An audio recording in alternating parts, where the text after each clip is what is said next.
খুবই কম ভোটের ব্যবধানে হলেও অবশেষে পাশ হলো ডোনাল্ড ট্রাম্পের বিতর্কিত বিগ বিউটিফুল বিল।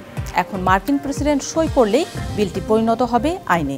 তবে বিলটি নিয়ে বিরোধী দল তো আছেই, নিজ দলের আইন প্রণেতাদের মধ্যেই ছিল বিতর্ক। কি আছে এই বিলে, কেনই বা এত বিতর্ক? দ্বিতীয়বার ক্ষমতায় আসার পর বিগ বিউটিফুল বিল পাশ করানোর জন্য সিনেটরদের ওপর চাপ দিয়ে যাচ্ছিলেন মার্কিন প্রেসিডেন্ট ডোনাল্ড ট্রাম্প। অবশেষে মার্কিন কংগ্রেসে মাত্র কয়েক ভোটের ব্যবধানে পাশ হলো আলোচিত সমালোচিত বিলটি। হাড্ডাহাড্ডি লড়াইয়ে স্বল্প ব্যবধানে বিলটি পাশ হলেও একে ট্রাম্পের জন্য বড় জয় হিসেবেই মনে করা হচ্ছে।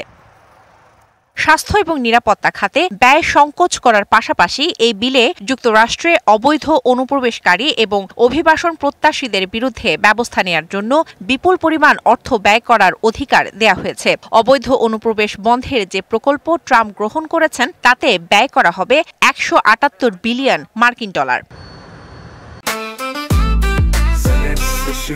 জেনেক্সে শিফট করো, লাইফকে লিফট করো।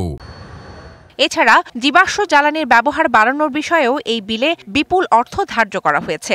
ব্যয় বাড়ানোর কথাও বলা হয়েছে সামরিক খাতে।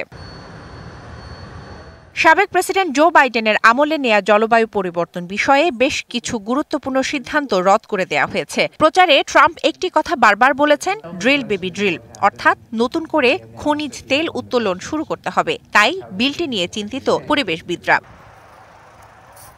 বিশ্লেষকরা বলছেন, বেশ কয়েকটি কারণে বিলটি নিয়ে নিজ দলের মধ্যেই বিতর্ক রয়েছে।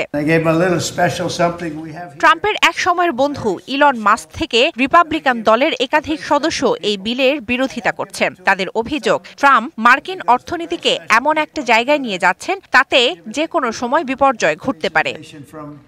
শোভন শাহমিন দিশা, ডিবিসি নিউজ ডেস্ক।